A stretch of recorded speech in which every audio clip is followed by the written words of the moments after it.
बिस्मिल्लाहिर्रहमानिर्रहीम। यूट्यूब अपनी कम्युनिटी के मुतालिक कुछ गाइडलाइंस देता है ताकि हम उसको फॉलो करें। अगर हम उन रूल्स को ब्रेक करेंगे तो यूट्यूब हमारा चैनल बंद कर देगा। आइए हम देखते हैं। इस वीडियो में मैं आपको बताऊंगा कि हमारा चैनल कब हमें वार्निंग मिलती है, कब हमें स्ट्राइक मिलती है और हमारा चैनल कब परमानेंटली बंद हो सकता है। यूट्यूब की गाइडलाइंस में जो सबसे अहम चीज़ है वो है कि आपका जो कंटेंट है वो अलाउड है या अलाउड नहीं है।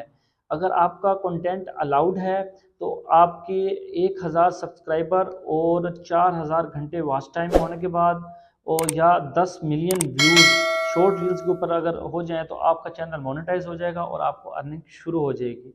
अगर आपका कंटेंट अलाउड नहीं है तो आपका कंटेंट क्यों अलाउड नहीं है? यूट्यूब कि कुछ पॉलिसीज़ हैं, उन पॉलिसीज़ में इम्पर्सोनेशंस नहीं करनी है आपने। इम्पर्सोनेशंस क्या होती है कि यानी कि किसी सेलिब्रिटी का चैनल है, आपने उसका लोगो लगाया है, उसका नाम लिखा है और आप वीडियोज़ उसकी उसी की लगा रहे हैं, तो यूट्यूब इसके सख्त खिलाफ है। आपका चैनल जो है वो बैन हो जाएगा। सेकंड नंबर पर है चाइल्ड सेफ्टी। यूट्यूब जो है चाइल्ड सेफ्टी बहुत रखता है।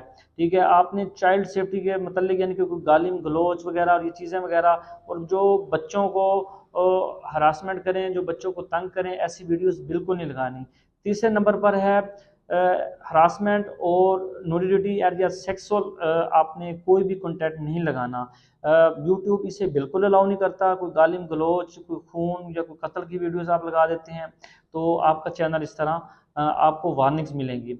अगर आपका जो कंटेंट है, आपकी जो वीडियो है वो यूट्यूब अलाउ नहीं करती तो यूट्यूब आपको एक वार्निंग जारी करेगा। यूट्यूब जैसे आपको वार्निंग जारी करेगा, आपको नोटिफिकेशन में उसकी वार्निंग का नोटिफिकेशन मसूल हो जाएगा। आप उसे रिव्यू करें, रिव्यू करने के बाद देखें कि आपको किस किस्म की वायलेशन की वजह से आपको वो वार्निंग मिली है। आप अवॉइड करें कि आपने क्या वायलेशन की थी, आप उस वायलेशन को दोबारा मत करें। इस सूरत में हमने करना क्या होता है, हमारे पास 3 ऑप्शन होते हैं इस सूरत में अगर हमें वार्निंग मिल जाए।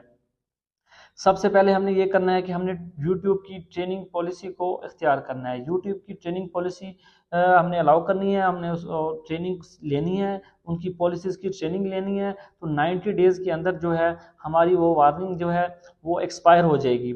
सेकंड नंबर पर जो हम काम कर सकते हैं वो है अपील। अगर आप सोचते हैं, आप ये समझते हैं कि आपकी जो आपको जो वार्निंग दी गई है वो इनकरेक्टली है या मिस्टेकनली दी गई है तो आप उसको अपील कर सकते हैं। थर्ड नंबर पे है आप कीप डू नथिंग, यानी कि आप कुछ भी ना करें। कुछ भी ना करें, आपको लाइफ टाइम वार्निंग रहेगी। ठीक है, लेकिन वो 90 डेज़ के बाद वो वार्निंग सारी खुद ब खुद ख़त्म हो जाएंगी अगर आप दोबारा वायलेशन